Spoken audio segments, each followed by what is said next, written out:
నారాయణ సమారంభాం వ్యాసశంకర మధ్యమాం అస్మదాచార్య పర్యంతాం వందే గురు పరంపరాం. వెంకటేశ నామానికి చెప్పుకున్న అర్థంలో సర్వ పాపములను పరిహరింపజేసేటువంటి పర్వతం గనక వెంకటము, దానిపై కొలువు తీరిన పరమేశ్వరుడు వెంకటేశుడు. ఇది ఒక అర్థం చెప్పుకుంటూ, రెండవ అర్థంలో అమృత శక్తి ఐశ్వర్య స్వరూపమైనటువంటి పరమేశ్వర తత్వమే వెంకటేశ అని చెప్పబడుతున్నది. ఇది ఒక మహామంత్రం. వెంకటేశ అనే 4 అక్షరాలే మహామంత్రం. దానికి శ్రీ కలిసి శ్రీ వెంకటేశ అనే 5 అక్షరముల మహామంత్రం అవుతున్నది. ఇవాళ పర్వతంపై ఉన్న పరమాత్మను దర్శించబోతూ ఉన్నాం. ఇక్కడ ఈ పర్వతం నిజానికి అనేక దివ్యమైన తీర్థాలతో వెలసి ఉన్నది. 64 కోట్ల తీర్థములున్నాయని వర్ణిస్తున్నది పురాణం. నమ్మేవారు నమ్ముతారు, నమ్మని వారు నమ్మరు. చిన్న చితక కలుపుకుంటే ఎన్ని తీర్థాలు ఉన్నాయో. ఇప్పటికీ అగమ్యమైన తీర్థాలు చాలా ఉన్నాయి. ఏడాదిలో ప్రతి మాసంలో వచ్చే పూర్ణిమ నాడు స్వామికి ఒక తీర్థోత్సవం జరుగుతూ ఉంటుంది. ఒక్కొక్క తీర్థం వద్ద స్వామివారి ఉత్సవమూర్తులను తీసుకువెళ్ళి అత్యద్భుతమైనటువంటి వేడుకలు చేస్తారు. కొన్ని దుర్గమమైన తీర్థాలు ఉంటాయి, వెళ్ళడమే మహా కష్టం. అప్పటికప్పుడే మార్గాలు ఏర్పరిచి వెడతారు. శేషతీర్థం మొదలైనవి ప్రత్యేకంగా చెప్పబడుతుంటాయి. ఇలాంటి తీర్థాలు ఎన్నున్నాయో అందులో మళ్ళీ విశేషించి మరికొన్ని తీర్థాలు లెక్క చెప్తారు. 7 తీర్థాలు ప్రధానంగా చెప్పబడుతూ ఉంటాయి. 64లో మళ్ళీ 7 తీర్థాలు.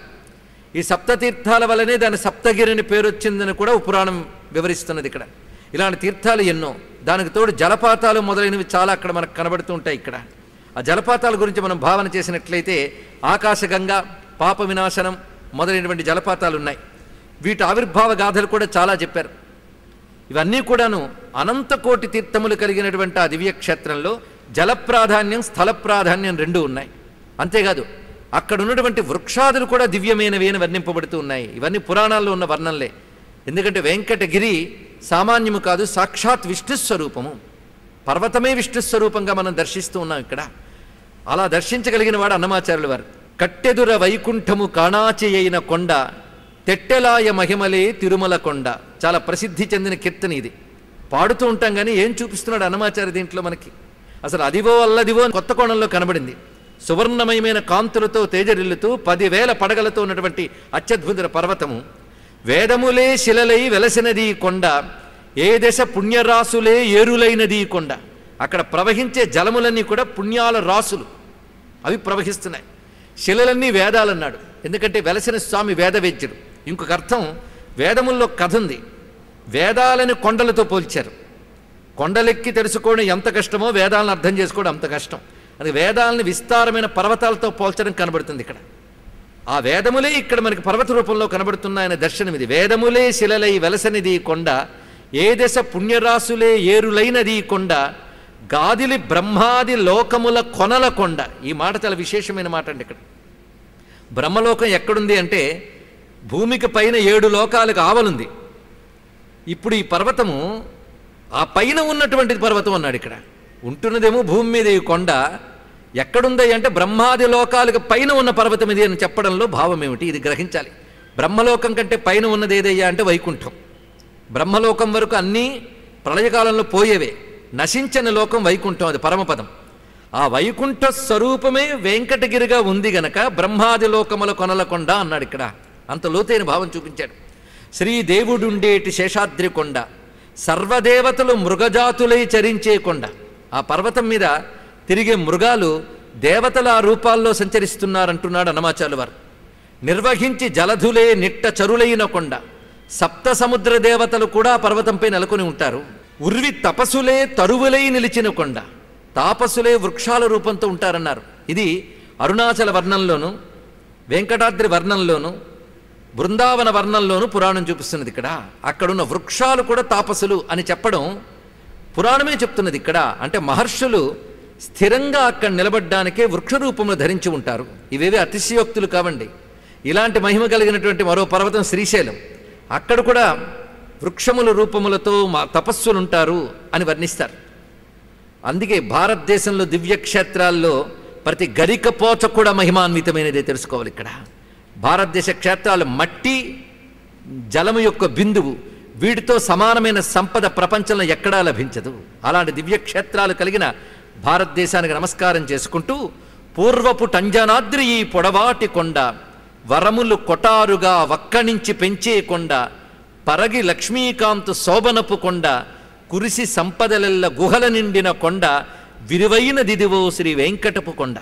ఇప్పటికీ అగమ్యమైన తీర్థాలు, అగమ్యమైన క్షేత్రాలు చాలా చాలా ఉన్నాయి. మానవులు వెళ్ళగలిగేవి కొన్ని మాత్రమే.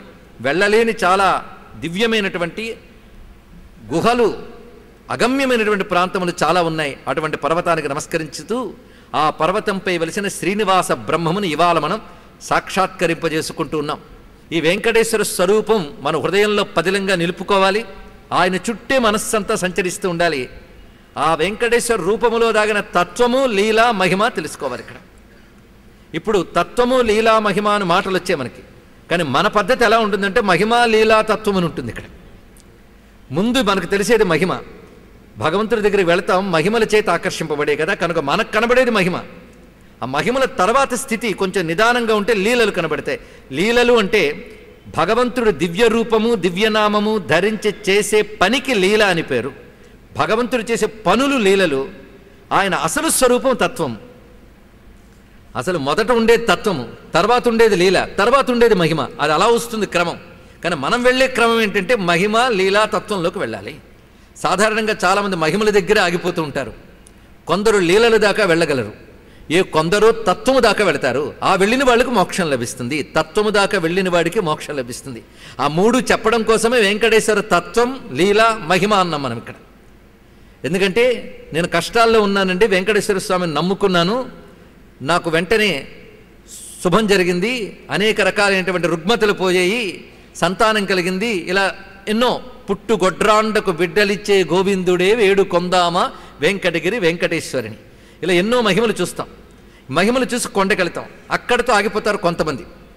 కొంతమంది ఈ వెంకటేశ్వరుడు ఎవరు, ఆయన చేస్తున్న లీలలేమిటి? లీలలు అంటే భగవంతుడి పనులు. ఇది తెలుసుకోండి. లీల అంటే భగవంతుడికి పనికి లీలలు అనాలి, మన పనులకు కర్మలు అనాలి. కనుక వెంకటేశ్వరుడు చేసిన పనులు ఎన్నున్నాయో, అసలు సృష్టి చేయడమే ఒక లీల, ఆ దివ్యమంగళ విగ్రహంతో అర్చామూర్తిగా అవతరించడమే ఒక లీల, ఒక వరాహస్వామిగా గోవిందుడే రావడం ఒక లీల, ఈ మహాపర్వతం ఏర్పడడం ఒక లీల. ఇవన్నీ ఆయన సంకల్పంతో చేసిన పనులు కనుక ఇవన్నీ లీలలు. ఇప్పుడు తెలుసుకోవాల్సినది ఈ లీలలు చూపించిన వెంకటేశ్వరుడు అసలు స్వరూపం ఏమిటి, అది ఇప్పుడు మనం గ్రహించే పని చేయాలి. ఇక్కడ అసలు స్వరూపం అంటే రూపము, కనిపించే విగ్రహము కాదు. ఏ తత్వము ఈ రూపం ధరించిందో తెలుసుకోవాలి. ఇక్కడ ఏ తత్వము ఈ రూపం ధరించింది, ఎందుకోసం ఈ రూపం ధరించింది? ఎందుకంటే భగవంతుడు నిజానికి నామరూపాలు రెండూ లేవు, కానీ మనల్ని అనుగ్రహించడం కోసం దివ్యనామం, దివ్య రూపం స్వీకరిస్తాడు. ఈ మాట జాగ్రత్తగా విన్నారు కదా. దివ్యనామం, దివ్య రూపం. మనకి నామం ఉంది, రూపం ఉంది, కానీ ఇది పాంచభౌతికమైన రూపము, వ్యవహార నామం మనకుండేవి. కానీ భగవంతుడిది దివ్యనామము, దివ్య రూపం. అందులో పంచభౌతిక వికారాలు ఉండవు, సచ్చిదానంద లక్షణం దాగి ఉంటుంది. ఆ స్వరూపం అసలు తత్వం అది. ఆ తత్వం మన కోసం రూపం ధరించింది. ఇది ఎలాంటిదంటే సచ్చిదానంద లక్షణం పంచదార అనుకుందాం, రూపము పంచదార చిలక అనుకుందాం. ఎందుకంటే పంచదార చిలకలో ఉన్నది పంచదారే, అలాగే వెంకటేశ్వర రూపంలో ఉన్నది సచ్చిదానందం అనబడే మాధుర్యమే. ఇది తెలుసుకోవాలి. కానీ వెంకటేశ్వరుని చూడగానే పరబ్రహ్మం అనే భావం కలగాలి. పరబ్రహ్మ అంటే సృష్టి, స్థితి, లయ కారకుడైనటువంటి సచ్చిదానంద స్వరూపుడు. ఈ భావం చూడాలండి. కనుక వెంకటేశ్వరుని చూసినప్పుడు మనకు కలగవలసిన భావము సచ్చిదానంద స్వరూపుడు, సృష్టి స్థితి లయ కారకుడు, సాక్షాత్ పరమాత్మ, సర్వదేవతాత్మకుడు. ఈ 4 భావాలు కలగాలి. వెంకటేశ్వరుడు విష్ణువా, శివుడా, శక్త, సుబ్రహ్మణ్యుడా, వీరభద్రుడా, ఏమిటయ్యా అంటే సర్వదేవతలు ఆయన స్వరూపమే. అంతేకాదు వెంకటేశ్వరుడు విరాట్ పురుషుడు, విశ్వమే తన శరీరమైన వాడు.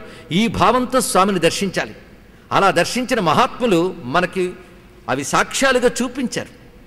ఇది మన భావాలు కావు, సత్యాలవి. ఎవరికి దర్శించిన మహర్షులకి సత్యాలు, ఆయన అనుగ్రహం పొందిన మహాభక్తులకి సత్యాలు. వాళ్ళ అనుభవాలు, వాళ్ళ దర్శనాలు మనం విశ్వసించి ఆరాధించితే మనకు ఆ దర్శనం లభిస్తుంది. ఇక్కడ అందుకు వాళ్ళు దేన్ని దర్శించారో మనం దాన్ని ధ్యానిద్దాం.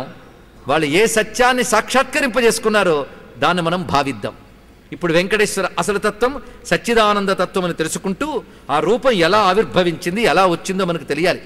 వెంకటేశ్వరుడి విగ్రహం ఎంత కమనీయమైన విగ్రహం. ఈ స్వయంభూమూర్తి ఎలా వచ్చింది అంటే, బ్రహ్మదేవుడు ఒక మహాతపస్సును ఆచరిస్తే ఆ తపస్సుకు సంతోషించి విష్ణువు ఒక దివ్య రూపంలో కనబడ్డాడు. అది తేజోమయమైన రూపం. అది మొట్టమొదటి బ్రహ్మగారికి కనబడింది తేజోమయమైన రూపం. ఆ తర్వాత ఆ తేజో రూపాన్ని దేవతలందరూ దర్శించి కొలుచుకుంటున్నారు. ఎందుకంటే వైకుంఠంలో ఉన్న విష్ణు దర్శనం దేవతలకు కూడా అసాధ్యమండి, వాళ్ళకు కూడా కనబడదు. బ్రహ్మదేవుడు కూడా ధ్యానం చేస్తే విష్ణువు ఎప్పుడూ చూపిస్తాట ఆ రూపాన్ని. లేకపోతే వైకుంఠానికి అందరూ అంత తేలిగ్గా వెళ్ళగలరా? ఆయన దర్శనం చేయగలరా? దేవతలకు కూడా అసాధ్యమైన స్వరూపము బ్రహ్మదేవుడు తన తపస్సుతో వెంకటగిరిపై దర్శించాడు. అప్పటి నుంచి దేవతలకు కూడా అక్కడే స్వామివారి యొక్క దర్శనం జరుగుతున్నది. కాలక్రమేణా అది శిలారూపాన్ని స్వీకరించి కనబడుతున్నది. దీన్ని బట్టి మానవులకి శిలారూపంలో కనబడుతూ ఉన్నా అది సాక్షాత్తుగా చైతన్యవంతమైనటువంటి మూర్తి. అందుకే వెంకటేశ్వరుని ఎప్పుడూ కూడా శిలవలే భావించరాదు. మరి అలా కనబడుతున్నాడు అంటే మన నేత్రాలకు అలా కనబడతాడంతే. ఇక్కడ అలా మాత్రం చూడడం సాధ్యమా? నారాయణుడనే మహర్షి తపస్సు చేయడం చేత కలియుగంలో మానవులకి స్వామి నువ్వు దర్శనమిచ్చి అనుగ్రహించవయ్యా అంటే నా దివ్యరూపం దర్శించే శక్తి కలియుగ మానవులు లేదు గనక శిలారూపముగా నా దివ్య విగ్రహాన్ని వాళ్ళకి దర్శింపజేస్తానని స్వామి అభయం ఇచ్చాడు.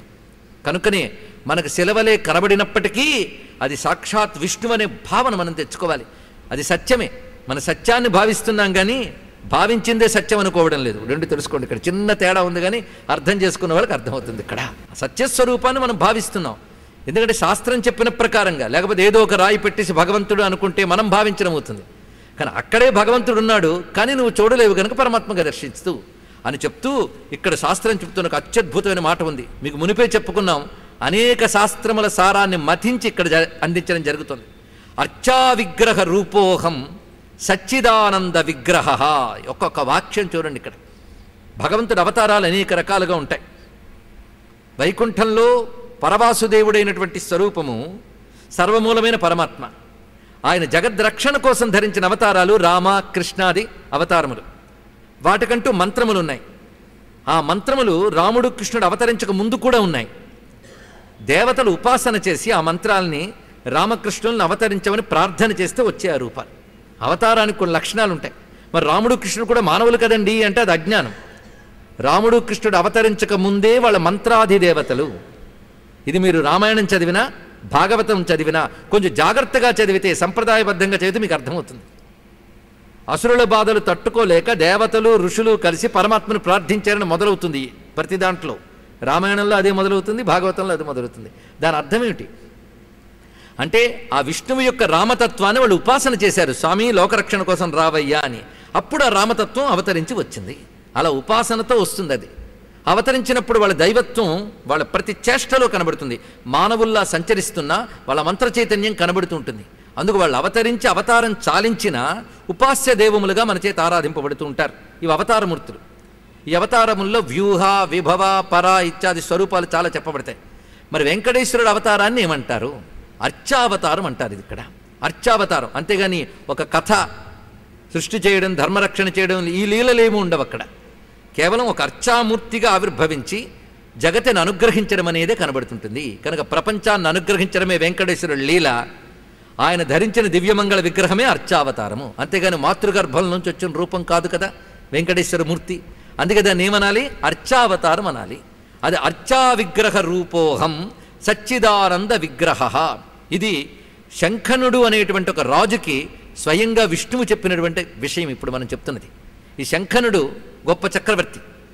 కాలం కలిసినంతకాలం ప్రతివాడు అన్నిట్లో విజయం సాధిస్తూ ఉంటాడు.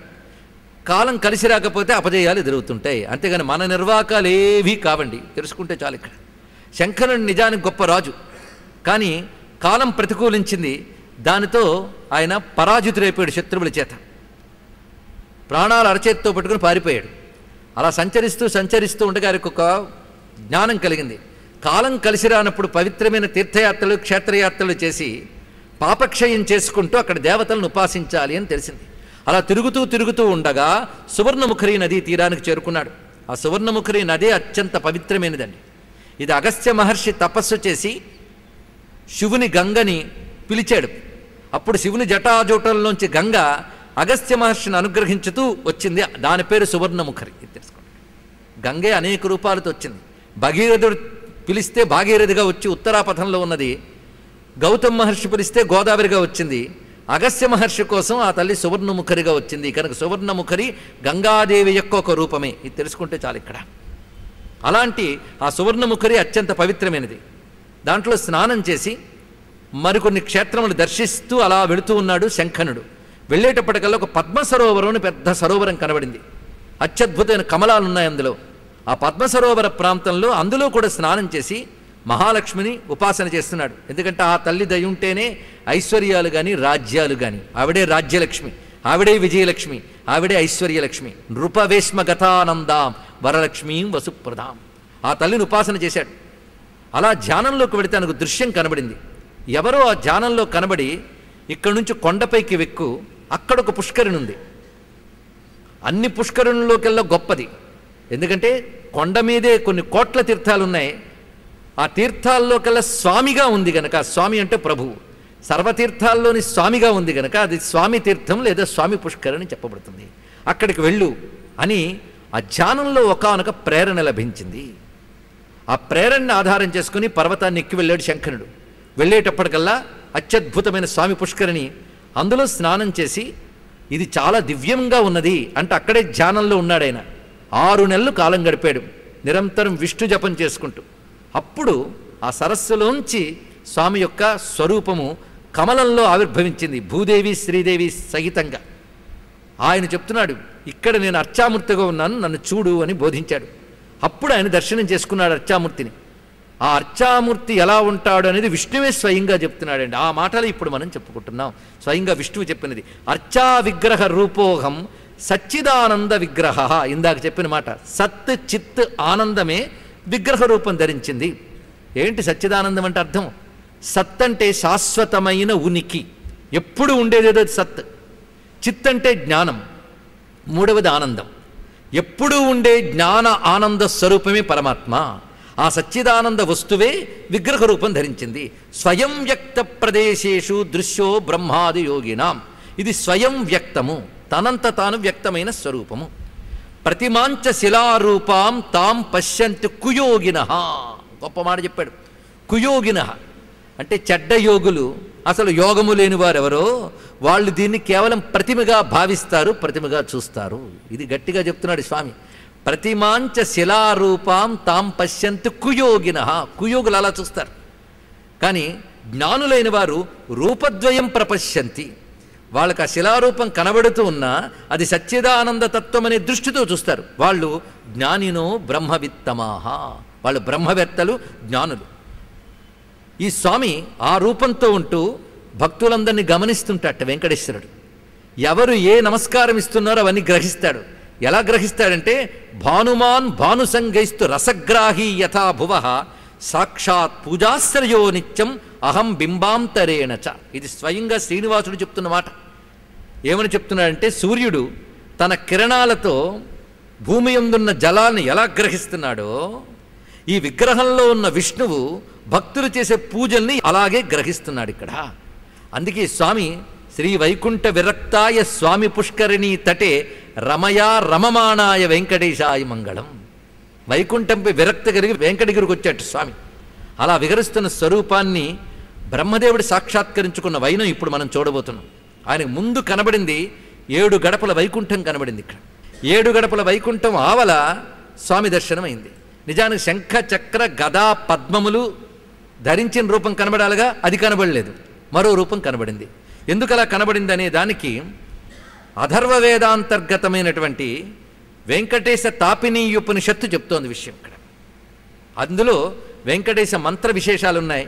యోహ వై భగవానాత్మా యథాంతర్బహిర్వ్యాప్త తథా స్వం రూపం పరమం ద్వేధాచకార విష్ణు. ఇది వివరిస్తున్న రూపం. విష్ణువు రూపం అనగానే మా అందరికీ శంఖచక్ర గదాపద్మములు ధరించిన రూపమే. ఆ విష్ణువే 2 రూపాలు ధరించాడని చెప్తున్నారు ఇక్కడ.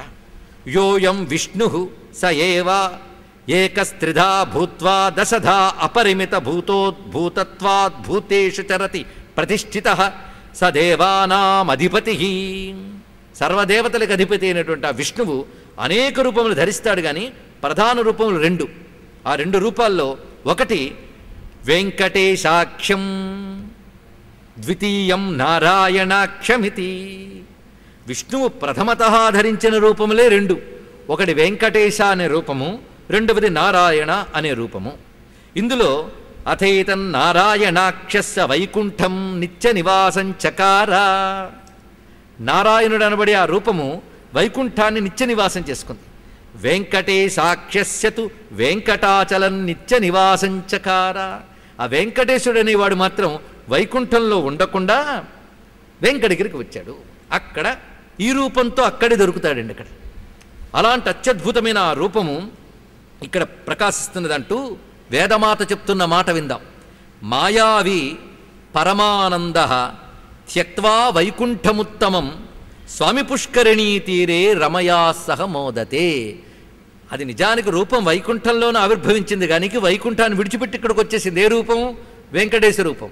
నారాయణ రూపం అలాగే ఉన్నది. కనుక విష్ణువు ధరించే రెండు రూపాల్లో నారాయణ రూపం వైకుంఠమునందు, వెంకటేశ రూపం వెంకటగిరి యందు ఉన్నది. అంటే భూమికి దిగి వచ్చింది దివ్య రూపము. అది ఎవరికి దర్శనమిచ్చింది? బ్రహ్మకు ముందుగా దర్శనమిచ్చింది. స్వయం భగవాన్ అద్యాపి పరిదృశ్యతే. 2 మార్లు వస్తుందండి ఈ మాట. అద్యాపి పరిదృశ్యతే.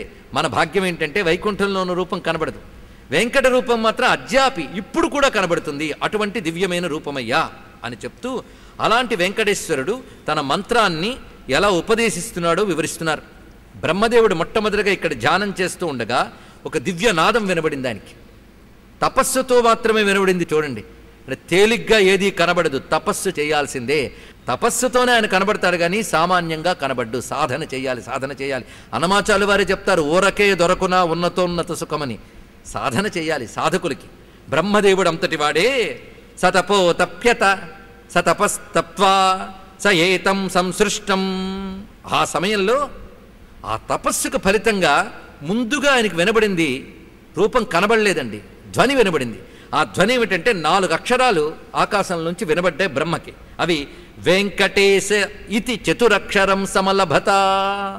వెంకటేశ అనే 4 అక్షరాలు ఆయనకి వినబడ్డాయి, లభించే అన్నాడు ఇక్కడ. సమలభత అంటే స్వామి దయ వల్ల ఆ 4 అక్షరాలు ఆయనకు లభించాయి, అంటే మంత్రముగా దొరికాయి ఇక్కడ.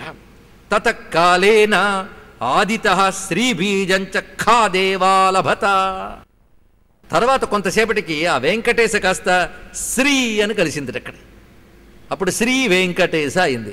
ఎక్కడి నుంచి వచ్చింది ఈ శబ్దం? ఖాదేవ అలభత. ఖాత్, ఖాత్ అంటే ఆకాశము నుంచే, అలభత లభించింది. ఏవం పంచాక్షరం స్మరణీయమభవత్. మంత్రాన్ని ఇలా పద్ధతిగా ఇస్తున్నాడు చూడండి ఇక్కడ. ఒక్కసారి మహామంత్రం ఇవ్వకుండా ముందు వెంకటేశ, తర్వాత శ్రీ వెంకటేశ అది జపించడం మొదలుపెట్టాడు బ్రహ్మ. ఆ జపం చెయ్యగా చెయ్యగా అప్పుడు ఒక అద్భుతమైనటువంటి రూపము తతకాలేన తన్మంత్రమహిమ్న సహస్రశీర్షాది లక్షితం పురుషం ప్రత్యక్షీచకార. చూసారా, మంత్ర జపం చేస్తే కానీ రూపదర్శనం కాలేదు, తపస్సు చేస్తే కానీ మంత్రం లభించలేదు. ఆ క్రమం చూడండి ఎలా చూపిస్తున్నాడు. అప్పుడు కనబడిన రూపం ఎలా ఉన్నది అంటే సహస్రశీర్షాది లక్షితం పురుషం ప్రత్యక్షీచకార. 1000 కొలది శిరస్సులతో, 1000 కొలది పాదములతో, 1000 కొలది హస్తములతో ఉన్న రూపం కనబడింది. అంటే విరాట్ రూపం. సహస్రశీర్ష పురుష సహస్రాక్ష సహస్రపాత్. ఆ స్వరూపం దర్శనమిచ్చింది.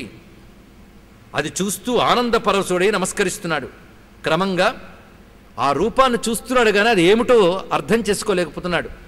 అడిగేట కస్త్వం. ఇది బ్రహ్మదేవుడు అడిగాడు, ఎవరు నువ్వు అని అడిగాడండి ఆయన ఇక్కడ.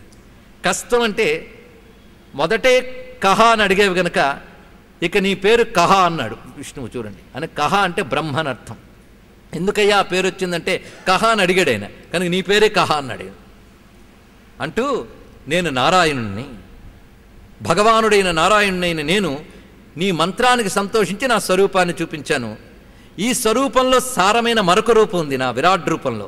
ఆ సార రూపం నీకు చూపిస్తాను, దానికి గాను ఒక రహస్యమైన మంత్రం నీకు ఉపదేశిస్తున్నాను, తీసుకోనాడు. మొదటొచ్చిన మంత్రములు ఆకాశంలో వాటెంతట వచ్చే, ఇప్పుడు సాక్షాత్ విరాట్ పురుషుడైన స్వామి ఒక మంత్రాన్ని ఇస్తున్నాడు. ఓం నమ శ్రీ వెంకటేశాయ ఇతి ఉపాదిశత్. శాస్త్రవేత్తలు చెప్తారు ఇది ప్రణవంతో ఉంది కనుక ప్రత్యేకంగా గురూపదేశంతో చేయాలని చెప్తారండి. తెలుసుకోవడానికి మాత్రమే ఇక్కడ చెప్తున్నాం. ఎందుకంటే ప్రత్యక్షమై విరాట్ పురుషుడి మంత్రాన్ని ఇచ్చాడు కనుక వెంకటేశ అనేది ఏదో మామూలు పేరు అనుకోవద్దు దయచేసి. ఎంత శక్తివంతమైనదో గ్రహించండి. ఇక్కడ మనకు తేలిగ్గా దొరికిపోయింది కనుక విలువ తెలియట్లేదండి. కానీ ఇలాంటి ధర్మం, ఇలాంటి దేశం, ఇలాంటి దేవతలు ప్రపంచంలో ఎవరికీ లభించరు. తెలుసుకోండి, మన భాగ్యం అది. అసలు ఆ 4 అక్షరాల్లో ఎంత ఉందో శ్రద్ధ కలిగి చేయాలి, కానీ అది చాలు. మా అన్నమీని అడగని చెప్తారు, అన్ని మంత్రములు ఇందే ఆవహించను, వెన్నతో మాకు కలిగే వెంకటేశు మంత్రము అన్నాడు. ఇక్కడ అన్ని మంత్రములు ఇందే ఆవహించను. నారాయణ మంత్రం, రామ మంత్రం, కృష్ణ మంత్రం అన్నీ ఇందులో ఉన్నాయి. ప్రహ్లాదుడు చేసిన నరసింహ మంత్రం, ధ్రువుడు చేసిన వాసుదేవ మంత్రం, విభీషణుడు చేసిన రామ మంత్రం, అన్ని మంత్రములు ఇందే ఆవహించను. అది వెంకటేశ. అరే, నీకు పాపాలన్నీ పోగొడుతుంది, అమృతము ఐశ్వర్యము శక్తి ఇస్తుంది, ఇంకేం కావాలి? పైగా ఈ మంత్రం ఎవరో ఉపదేశించలేదు, సాక్షాత్ స్వామియే విరాట్ రూపం ధరించి తన మహామంత్రాన్ని చెప్తూ దీన్ని జపం చేయన్నాడు. మళ్ళీ అప్పుడు తజ్జపాత్ ఉద్బుద్ధతత్వం సృష్టుపాక్రామత్. అప్పుడు ఆ జపం మహిమ వల్ల ఆయనకి యోగ్యత లభించిందని తెలుసుకుని నారాయణుడు బ్రహ్మదేవుడి శిరస్సు మీద చేయి పెట్టేటండి. చూడండి ఎంత రమ్యమైన దృశ్యం మనం భావించాలి ఇక్కడ. దీన్నే శక్తిపాతం అంటారు. మహాత్ముల స్పర్శ జరిగితేనే దివ్య దర్శనం అవుతుంది.